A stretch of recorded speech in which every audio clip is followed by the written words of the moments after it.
श्री कृष्ण चैतन्य प्रभु नित्यानंद श्री अद्वैत गदाधर शिवसादि गौर भक्त बिंद। हरे कृष्ण कृष्ण कृष्ण हरे हरे, हरे राम राम राम हरे हरे। श्रीमद् भागवत गीता प्रथम अध्याय अर्जुन विषाद योग तृतीय श्लोक। पश्येतं पाण्डवपुत्राणाम् आचार्यमहतिं च मुं बूढं द्रुपदपुत्रेण तव शिष्येन धीमता।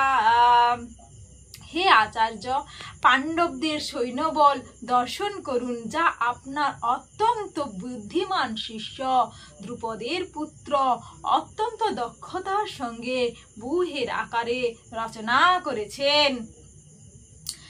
अत्र शूरा महेशु आशा भीमार्जुन समायुधि युधान विराटश्च द्रुपदश्च महारथः। এই সমস্ত সেনাদের মধ্যে ভীম ও অর্জুনের সমকক্ষ অনেক বীর ধনুর্ধারী রয়েছেন এবং যুযুধান, বিরাট ও দ্রুপদের মতো মহাযোদ্ধারাও রয়েছেন।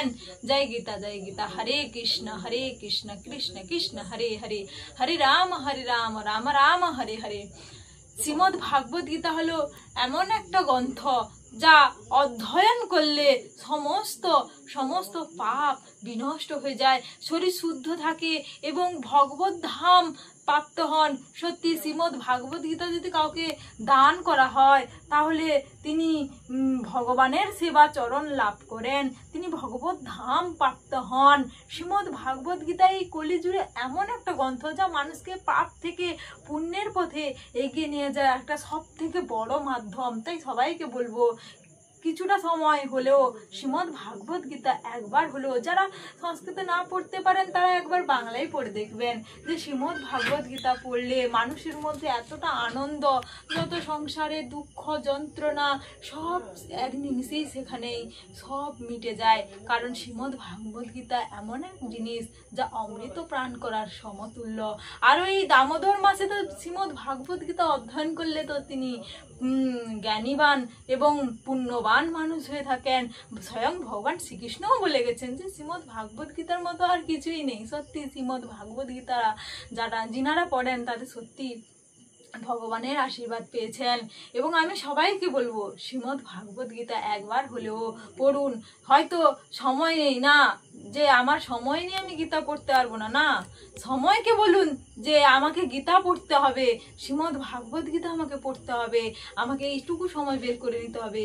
বা কাজকে বলুন যে না, আমার শ্রীমদ্ ভাগবত গীতা আমাকে এক মিনিটও যদি হয় আমাকে একটা শ্লোক হলেও তার বঙ্গানুবাদ পড়ে নিব। এটাই হলো শ্রীমদ্ ভাগবত গীতা। পড়ে দেখুন আপনারা, সত্যি খুবই আনন্দিত এবং মনে খুব প্রফুল্লত ভাব আসে। সত্যি শ্রীমদ্ ভাগবত গীতার মতো কিছুই হয় না। আর এই দামোদর মাসে পড়লে তো আর বলারই কিছু নেই। যাই হোক, হরে কৃষ্ণ, রাধে রাধে, জয় গীতা হরে কৃষ্ণ।